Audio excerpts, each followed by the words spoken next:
This is Dr. and welcome to the Just In Time Push Show. It is Monday, July 29, 2024, and tonight I'm talking about Monday Night Raw, the go-home show to SummerSlam, but I'm not alone. Joining me for this review is none other than Michael 101591. How you doing, everybody? Thank you, Datila, for having me on once again. Of course, always a pleasure to have you. Yeah, it's always a pleasure doing these streams with you and, talk about wrestling and stuff. And if I have to throw out a sponsor here for Datila, tonight's video is sponsored by Code Red Mountain Dew. I don't like Mountain Dew. Of all sodas, I don't like Mountain Dew. That's cool. That's cool. I respect your opinion. All right, let's talk about this Wyatt 6 unmasking, because they unmasked themselves for the first time. So before, we had the Otis and Akira Tozawa versus the Creed brothers tonight, which is how we led up to this point. Now, the match overall was an okay match. The Creed, it was a good call. The Creed brothers won. They needed to win. Mm-hmm. They needed to win this match. And it was at the end that they won this match that, Maxine, she jumped on Gable's back, and pretty much the White Six come out. It was Joe Gacy, Eric Rowan, and Dexter Lumis. They unmasked themselves, and then Sister Abigail attacked from behind. I mean, look at this. This is actually pretty badass. Yeah, they did look badass there. Dexter Lumis looks so different with those braids. He almost looks like Kanarzini, that wrestler Kanarzini. Yeah, I was like, oh, Dexter Lumis got dreadlocks now. Mm-hmm. So then later on in the night, Chad Gable requests a match. So we're getting a match, Chad Gable and the Creed brothers versus the White Six. So overall, I feel like there's definitely biding their time to add Ivy Nile to the group. Because Maxine, like I said, she slapped Chad Gable, she jumped on his back, and they got attacked by Sister Abigail. So they need a female. So they're definitely going to add Ivy Nile. Definitely. And I'm like to myself, oh, when are they include when are they gonna include Ivy Nile in it? Because she Lumis looking like a bootleg. All he needs now is the shopping cart and a car full of weapons. Yeah. What are you saying? Now I was saying that Ivy Nile, she accompanied the Creed, she was behind the Creeds, and I'm like, where is she gone? She should be included with Chad Gable and the Creeds, but I eventually know that she's going to be slided in at some point. Yeah, and the way they should do it is they should have Ivy Nile trying to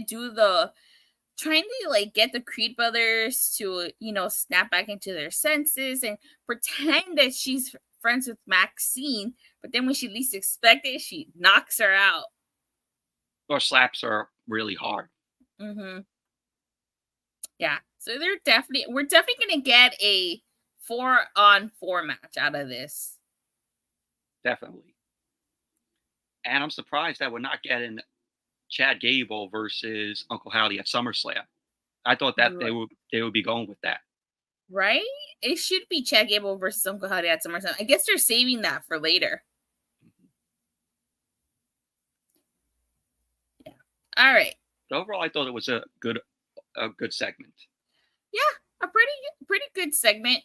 Really, I'm happy that WWE decided to, have Joe Gacy, Dexter Lumis, and also Eric Rowan take their masks off. Yeah, instead of waiting like 2 months, and drag it all out. Yeah, I agree. I mean, we all know Uncle Howdy's Bo Dallas, but it would have been cool if he unmasked himself too.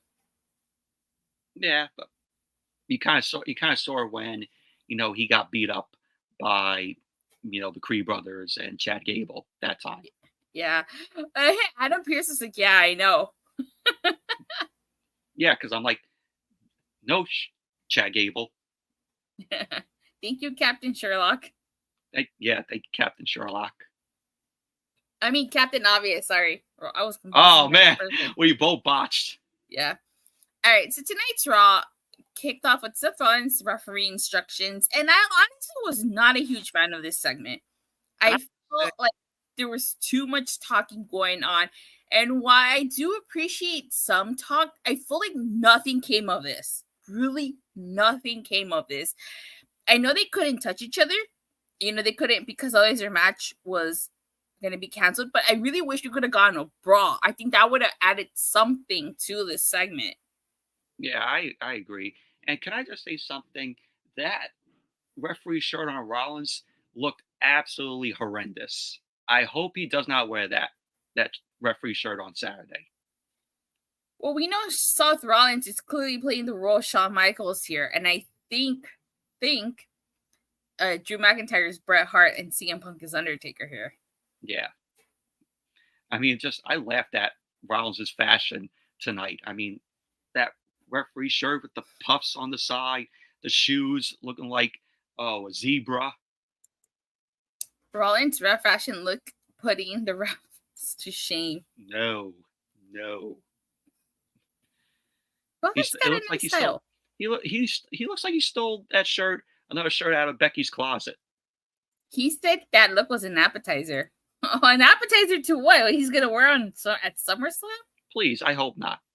But anywho, I just felt like this segment was such a letdown. I was expecting more, especially for it being all three Rollins, Punk, McIntyre. For this being the opening, I was expecting so much more, and I was just completely disappointed by this. I thought it was a decent opening to the show.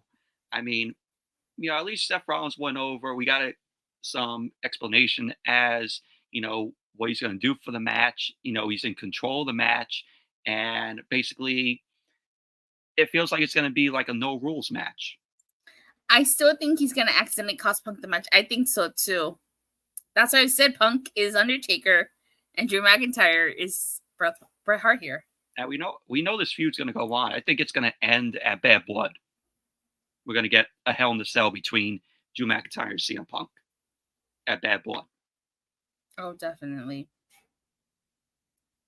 And after all the times that Drew McIntyre has been screwed, I think he deserves a victory. I agree. He should. Right. So next we get a Judgment Day segment. Actually, we got two. So I'm just going to combine both because I feel like it was pretty much a follow-up. So this whole segment, their locker room, their clubhouse is destroyed. You know, it was pretty obvious it was Liv Morgan. Dominik goes, "Oh, who did this?" I'm like, "Are you kidding me? You don't know who did this?" I will say that betrayal is gonna sting at SummerSlam. And all Carlito was obsessed about is, "Oh, are we getting a new PS5?" That's all. Yeah, that's all he was obsessed with. I mean, yeah, I mean the PS5. They really like that PS5. But so anywho, so their clubhouse got destroyed, and it's interesting that Finn Balor did not want Damian Priest by his ring at his corner, and they sent Carlito to go make matches for himself against Sami Zayn. That doesn't happen, but we'll talk about that. So I feel like the cracks are starting to show in Judgment Day. Yes, considering that they want to just go out one on one, not have anybody out there. Yeah, I still think Liv Morgan was in cahoots with Finn Balor the entire time. Like she kind of faked it on Dominik. Mm-hmm. Liv is gonna be Trish, Dom is gonna be Chris Jericho, and Finn Balor is gonna be Christian. Mm-hmm. That's where this is all gonna go. Definitely. I just recently watched that match. You know, oh, yeah? I'm like, yeah, and I'm like, oh, this is just gonna be, you know, the match that we're gonna see at SummerSlam. Well, if it happens at SummerSlam, Then Dom is Trish, Liv is Christian, and Rhea's Jericho. Yeah, but I sense Dominik is going to screw Rhea Ripley, and Liv Morgan is going to be walking out still the champion. Yeah, I think so too. And then it's going to culminate. Then we're going to get another match where Rhea Ripley and Liv Morgan have bad blood. I think they're going to prolong this feud. Oh, definitely. And I think what's going to ultimately happen is Liv Morgan and Dom is going to side with Liv, but then maybe he goes back to Rhea after Liv gets tired of him, because she's only trying to steal him from Rhea. That doesn't mean she's going to want to keep him. So we'll see. Of course. So after this, that's when we get the tag match with the Creed brothers and Akira Tozawa. We talked about that. So to go ahead again, another Judgment Day segment. Judgment Day was all over tonight's show. It was a Judgment Day heavy show. It certainly was. Like, we find out that Carlito got the matches, but Carlito got the match with Sami Zayn and Dominik instead of himself and Sami Zayn. So now he's gonna have to take care of Jey Uso. We get Sheamus versus Big Bronson Reed, and this match ends with Bronson Reed hitting the tsunami because Pete Dunne hit Sheamus with the shillelagh. We all know Sheamus used to love using the shillelagh. Yeah, he did. Now, I feel like they're definitely going to set up a match with Pete Dunne and Sheamus here. Don't forget, Pete Dunne also attacked Trick Williams on NXT. I think I saw that. Yeah, so are we maybe going to get maybe Trick Williams and Sheamus, teaming up? Maybe a 2-on-1 handicap match? Well, if Tyler Bate wasn't injured, I could see it being a tag match. I think the only reason Pete Dunne is a heel here is until Tyler Bate comes back. Because I don't think they would want to use, wouldn't want to use Pete Dunne, have him beat to the side and be in catering. So they decided to turn him heel, just for this. So he at least has something to do other than be on the sidelines. But you know something? Pete Dunne feuding with Sheamus makes a lot of sense because Sheamus pretty much walked out of the Brawling Brutes and left them to fend for themselves. And Rich Holland went down to NXT.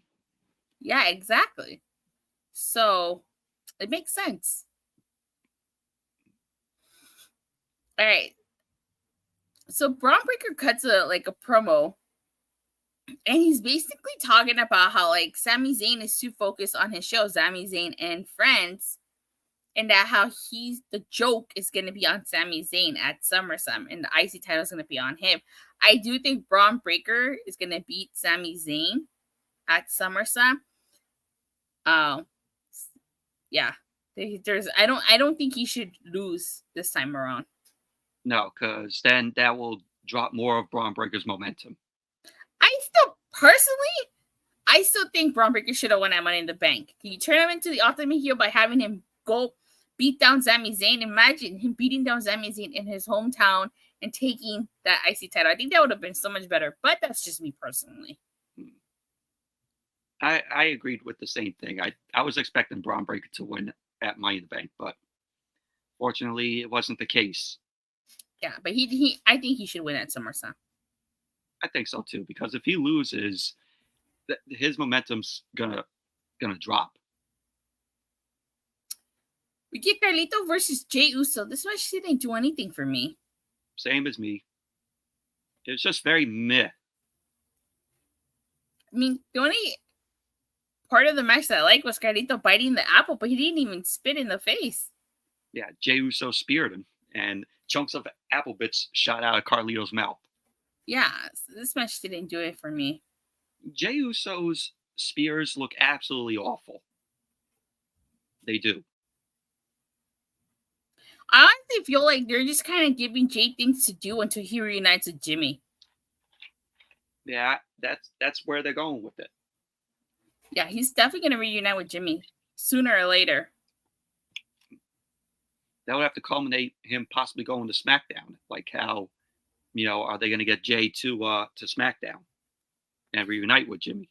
That's true. I think Jimmy comes back on Friday. You think so? Mm-hmm. All right.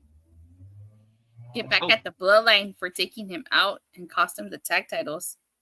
And maybe I said this, but we'll possibly get Roman back. Not at SmackDown, not SummerSlam. No, not SmackDown, at SummerSlam. Definitely. But that's for predictions. We'll talk about. We get a Zelina Vega interview, and this really didn't do anything for me. And no disrespect to Zelina Vega, but this just didn't do anything for me, honestly. Same. I don't care.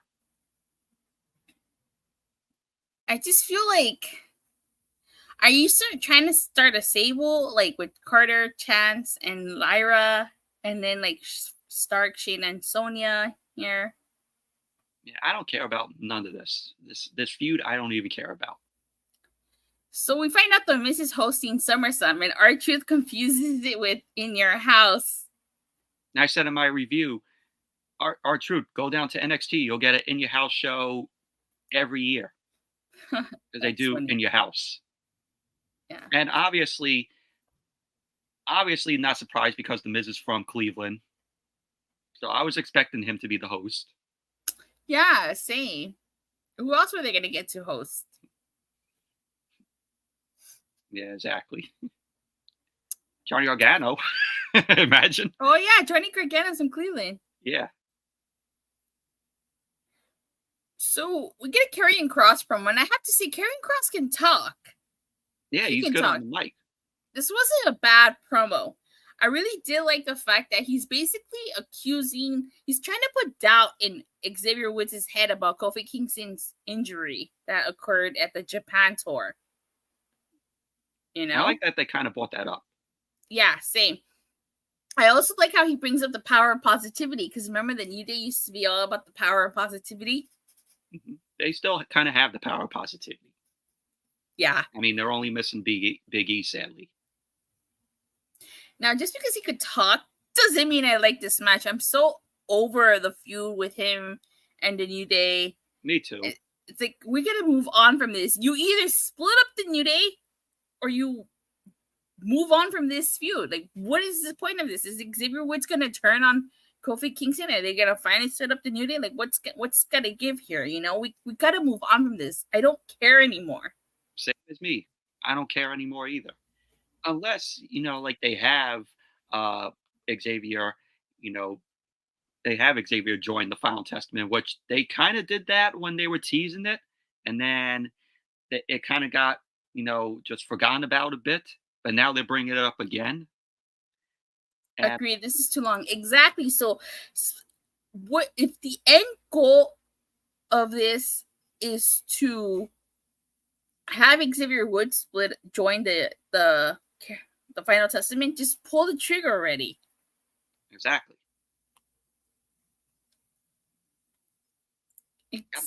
If Xavier doesn't change or no New Day change, then this was a waste. Exactly. Total waste. If the New Day is victorious at the end of this was such a waste. It's like, you gotta pull the fucking trigger already.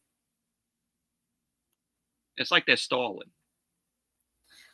I think the reason why they're stalling is because they probably got Kofi. Kofi got re-injured, it seems like it. And then we're going to get another rematch. It's like, just pull the trigger. Or just throw in some other person to tag with Xavier, and then we'll get another match out of that. Yeah. All right, so we get a Sami Zayn interview, and this was just your typical Sami Zayn interview. It really didn't tell me much, or it really didn't hype me up for SummerSlam. You had Sami channeling his inner Jericho of the Learning Tree, where he was waving to the crowd like, "Hi guys." Yeah, so this is just your typical Sami Zayn promo. So we get a Liv Morgan segment. I thought this was really interesting. She's burning Dom's stuff, and there's a big production truck with Dom's face on it in the background. And she's talking about how, like, she's gonna just pretty much story Rhea Ripley. Her makeup is all like messed up. I think this was a really good segment. Again, I still think Dominik is gonna betray Rhea Ripley at SummerSlam. Oh yeah, definitely. That's where it's gonna go. What were your thoughts on this segment? I thought this was a very good segment here. Liv Morgan coming out of last week where, Dom was like, "Oh, I hate you, Liv. You ruined my life." And then you have Liv crying, crocodile tears. And I thought, a follow up after, from last week, I thought this was good. Her in front of a burning barrel, just throwing, Dominik's photo in the fire, t-shirts in the fire. I thought that was that was pretty good. Thought it was a nice follow up. Yeah, it was a really good follow up. I liked it. We get Sami Zayn versus Dominik Mysterio. And this was an okay match. But I just feel like, again, like, this match really doesn't have a finish because JD and Carlito attack and then Bron Breakker attacks. And it's just like, no, this match did nothing for me in terms of SummerSlam. Yeah, don't forget, Bron Breakker ended up botching here because he was supposed to go over the top rope. And Sami Zayn ended up clotheslining him, and he went over the top rope. So Sami Zayn had to pretty much basically just, force Bron Breakker to go over the top rope. Oh, okay. Yeah, so this match did nothing for me, really. Same. We get the Wyatt 6 therapy sessions, and this time around, it's Dexter Lumis. Which was cool. Yeah, it was. I'm liking these. How, we had Uncle Howdy, we had Eric Rowan, we had Bo Dallas, Abigail, we had Bo Dallas, we had Dexter Lumis. So we had Eric Rowan in a very emotional promo that he did. We're just missing Joe Gacy. Mm-hmm. So I'm digging these, but they look like something out of a horror movie. Yeah. But I think that's the point. Yeah, well, that's what Bray used to do. Like when he would come out with the lantern, he would deliver like these promos, like before the Firefly Funhouse, when it was, the Wyatt family. It was him and Eric Rowan, Brody Lee, and Braun Strowman. How they delivered the, their promos, they felt very, horror-like. Mm-hmm. All right. So Rhea Ripley responds to Liv Morgan here and basically says that at SummerSlam she's gonna get her revenge. So I like this. I'm thinking where they're doing with Liv Morgan and Rhea Ripley here. Me too. Because Liv is right. Rhea did take 8 months of her career, and Liv took 3 months of Rhea's career. And we all missed Rhea Ripley when she was out. Mm-hmm. But I think Rhea's gonna turn face if she's not already face. She is already a baby face. She's already a baby face? Because you hear all the pops for her. That doesn't mean she's face. She was getting pops even when she was fully healed. I think that's just a slow burn of her being a baby face. See, it feels like Judgment Day is half and half. Balor, JD, and Carlito are the heels, and so is Dom. But Priest and Rhea are being the baby faces in their feuds, it seems. And and like you said earlier, this is the cracks forming in the Judgment Day, where Rhea and Priest are going to be the top baby faces coming out of that group. Mm-hmm. And I've always kind of said that Judgment Day's storyline mirrors the Bloodline storyline. So I kind of do. Let me see. No one is a full babyface until they leave that group, in my opinion. That's a good point. So yeah, I agree. So what's next with Judgment Day is the split. And I think there's going to be 2 groups forming. It's probably going to be Damian Priest, Rhea Ripley, and Dominik once Rhea Ripley forgives him for betraying her. You know what I see? I see Damian Priest Rhea Ripley being, out of the Judgment Day, and Finn Balor replaces Rhea with Liv Morgan. I could see that happening. That's what I was gonna go. As for who they replace Damian Priest with, I don't know. I don't think they should replace him with Damian Priest. I think the group should stay like that, and eventually Dom would make his way back to Rhea Ripley after he sees that Liv Morgan was just using him. So that's how, because I like I said, Judgment Day storyline kind of mirrors the Bloodline storyline, and look what the Bloodline storyline eventually led to. Mm-hmm. And the Bloodline storyline has gotten good. It has. All right, so you got Lyra, AKira, Katana Chance, and Kaden Carter versus Sonya Deville, Shayna Baszler, and Zoe Stark. What I thought of the match. This is okay. This was okay. Wasn't too bad, but they use this match to establish Shayna Baszler, Sonya Deville, and Zoe Stark as this dominant force. And at the end, Judgment Day. Sorry. So much Judgment Day. We talked about Judgment Day so much tonight. At the end, Damage Control came out and beat down on him. Nah, I'm just kidding. Damage Control attack. So, but Damage Control needs to get Asuka back. And I'm like, Damage Control turned babyface already? Like, when did this happen? So this is to an interview, and Kairi, Zayn, Io Sky speak Japanese, and Dakota Kai cuts a promo.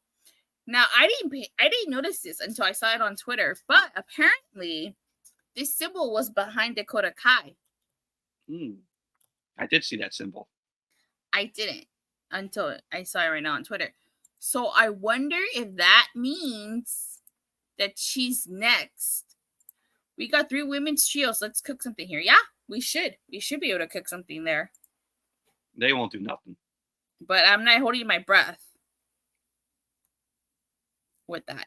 So it seems like Dakota Kai might be the next victim of the White Six once they're done with Chad Gable here. And I would be very curious to see how that plays out. Yeah. Also we're getting Sonya Deville and Dakota Kai next week. Yeah, she challenged her to a match next week. And I don't care. All right, so we get Gunther cutting a promo, and damn, he's just coming in hard for Damian Priest. Yeah, Gunther knows how to deliver good promos. He does. And I like that it was in in the arena, but with nobody in it. Same. I thought those were really good. And I don't know if Damian Priest is gonna walk out at SummerSlam as world champion, but no. I would be so surprised if he does. Me too, but Gunther is going to be winning that title on Saturday because it's time for Priest to give up the title. Gunther deserves to be, world heavyweight champion because I know that's what they're going to make him do. Now that I know that's what they're going to make him be, if he wins it Saturday, just like he was the longest reigning Intercontinental Champion. WWE's going to make Gunther the longest reigning World Heavyweight Champion. Mm-hmm. So you get the third and final Judgment Day segment of the night. And I thought something very interesting here. So, aside from Finn Balor saying that he wants to go at it alone, he says something really interesting. He says they got into this mess together. And after SummerSlam, they're going to get out of this mess together. So that's interesting that he says after SummerSlam. So I feel like he knows something's going to go down at SummerSlam. Yeah, I think he knows that Dom's going to cost. It's going to cost Rhea. Yeah, he definitely is. And I don't think it's going to be an accident this time. I think he's going to intentionally do it. So I think SummerSlam is just Judgment Day's swan song. Mm-hmm. And then they might break up the following Monday Night Raw next week, maybe. Yeah, the fallout. So fine, the main event was Gunther versus Finn Balor. This is actually a pretty good main. Very good match. Very good main event. Finn Balor after his. Did you see his chest? Beat red from those hard chops by Gunther. I think how he was trying to chop Gunther, and Gunther wasn't even phased. And the minute he chopped him, like Finn Balor went down. And I seen Gunther wrestle at a indie show a few years back, and I got to meet him. That was when he was still the NXT United Kingdom champion. And just hearing the chops that he was giving his opponent at that indie show, I was like, oh my God, it echoed throughout the whole gymnasium.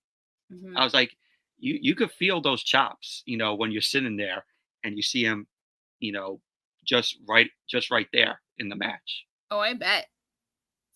So one of the things that I like about this is that Gunther put Finn Balor to sleep. Finn Balor didn't tap out and he didn't get pinned, so it still keeps him strong. But he put him to sleep. This match was supposed to happen in NXT UK before the pandemic. Oh, I remember hearing about that. Oh, yeah. I remember hearing about that this match was supposed to happen. I think I don't remember if it was for the NXT UK title or for the NXT World title. I forgot which title it was for. I think it was for the UK title. I think so too. Yeah, but I remember this match was supposed to happen before the pandemic, and then it didn't happen. Can you imagine that match and the United Kingdom crowd? Oh man, that crowd would have gone crazy. So at the end, since Gunther won't release the sleeper, Damian Priest comes out and he attacks Gunther. Okay, I brought it end Raw and the Go Home Show to SummerSlam. Typical brawl. Yeah, your typical brawl. All right, so that concludes the review. So on a scale from a 1 to a Sean Spears perfect 10, what would you rate tonight's show? 3 out of 10. This show was awful. 3 out of 10? It really was. So normally, I'm generous when it comes to my ranking sometimes, especially with a show like this. I feel, had this been your run-of-the-mill Monday Night Raw, I probably would have just given it maybe a 6 or 7 out of 10. Good matches, okay segments and stuff like that. But this is the go-home show to SummerSlam. I don't know how you feel, but I've always felt that the go-home show is supposed to sell you SummerSlam. The go-home show is supposed to sell you the pay-per-view. It's supposed to want to make you tune in. It's supposed to want to make you pay $9.99, on Peacock and whatever. And I feel like this show did not do that. Regardless, I'm going to watch SummerSlam. But if I wasn't going to watch it, this show did a terrible job at selling me SummerSlam. Yeah, it was basically more promo heavy, more vignette heavy in the vein of that. But it was more of that and less of the wrestling tonight. Exactly. And I have to agree, this is going to be a 3 out of 10 for me. Like I said, had this been your run-of-the-mill Raw, just any regular Raw, I would have been more generous and given it a 6 or a 7. But this is the go-home show. This is supposed to get people to tune into SummerSlam, and I don't think this did its job. The only things that I would say were the highlight of the show was, I know you didn't feel it, but the Seth Rollins thing from me, the Wyatt 6 unmasking of Joe Gacy, Dexter Lumis, and also come on, blank. I also think just wants to get to SummerSlam surprises already. Me too. Yeah, and Eric Rowan. So, and then also the Liv Morgan promo. Yeah, the Liv Morgan promo was really, really good. Outside of all that, what was on the show? Pretty much nothing. If you didn't watch Raw, you missed nothing. Does anyone care for Wyatt versus Team Gable next week? I do. Yeah, because this is technically Team Wyatt's first official match on Raw. So I'm curious to see how that goes. All right, so where can people find you, Michael, as we get ready to sign off here? Well, you guys can find me at my channel here, Michael101591. Come over to my channel, subscribe to it. I do Monday Night Raw reviews, SmackDown reviews, AEW reviews, PLEs from time to time. I do movie reviews, DVD, Blu-ray, 4K updates. I have old school commercials on my channel from back in the day. I do live streams from time to time, and you'll see, this one right here, Datila, pop up from time to time on, my streams. In fact, possibly Friday night, if you guys want to join, Datila will be on my channel. We're going to do SummerSlam predictions, maybe after SmackDown. And just come over to my channel, subscribe. I did a 50 most disappointing movie sequels of all time review. Live stream last night, so definitely check that out. And that's about it. Come over to my channel and subscribe. And also, my Monday Night Raw review for tonight is already out. Yeah, so make sure you check out Michael. All right, as for myself, you can follow me on Twitter at @Datila_. I talk all things wrestling, WWE, AEW, TNA. I go live every Monday, Wednesday, Friday, occasional Saturdays and Sundays. For all things TNA, you can check me out every Thursday on Body Slam. And NXT tomorrow for you. And since I no longer cover TNA on my channel, I do cover NXT, only the PLEs and the specials. So make sure you guys tune in tomorrow here on my channel as I review the Great American Bash Night 1. And I pray for you. So I pray for you getting through it. Tune into that. And please, thank you guys all so much for watching and for the continued support. Please don't forget to like and subscribe. Make sure you hit that bell so you get notified whenever I go live or release a new video. And I will see you guys tomorrow after the Great American Bash Night 1. Bye. Bye, guys.